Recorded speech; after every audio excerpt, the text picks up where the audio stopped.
Well, 300, the graphic novel, is the departing point for us in terms of the look of the film.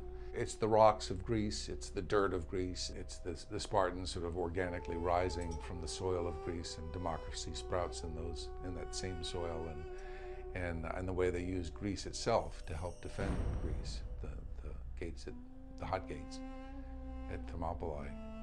It's sort of the operatic treatment of the Battle of Thermopylae. And in that sense, we're not really married to historical truth, and we're not really married to realistic filmmaking conventions. We can take lots of liberties, both theatrically, dramatically, and stylistically. From the very beginning, almost everything was what you would traditionally call previs. Even though, I mean, that's sort of what art departments do. We paint conceptual paintings. We say, wouldn't it be neat if it looked like this? And then we build little models.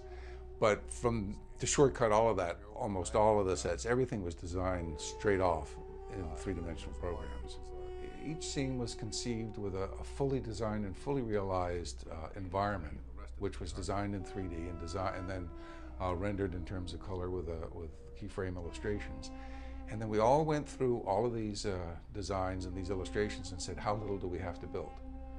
What do we actually have to have for the actors? What kind of space can we have for the actors to move through that we can light and then marry to the backgrounds that we later lay in with the computer?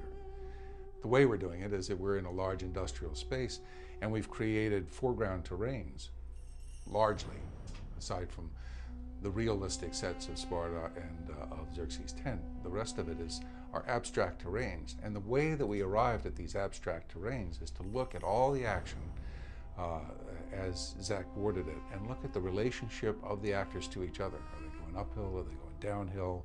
Are they going across rocks in rough terrain? Are they going through smooth terrain?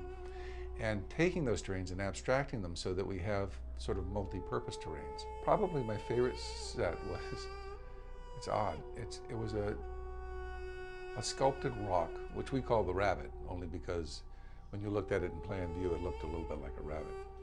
Zach gave it the nickname.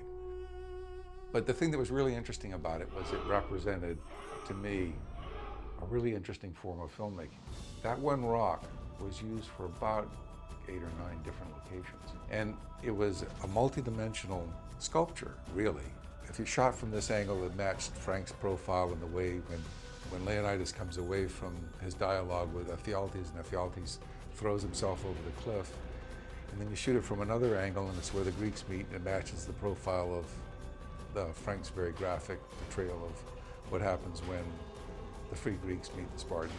Shoot it from another angle, and it's where the captain and Leonidas talk before they go off to meet the onrushing Persian hordes. Shoot it from another angle, and it's where the Spartans run through the woods and crawl up on a cliff ledge and look over the Persian encampment.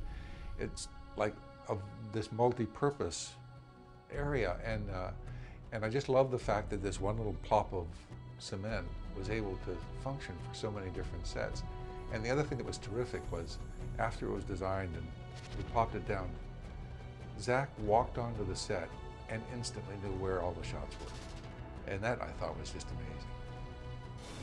And he was really excited because he saw it. And it's so abstract that, like I said, not very many people could get that.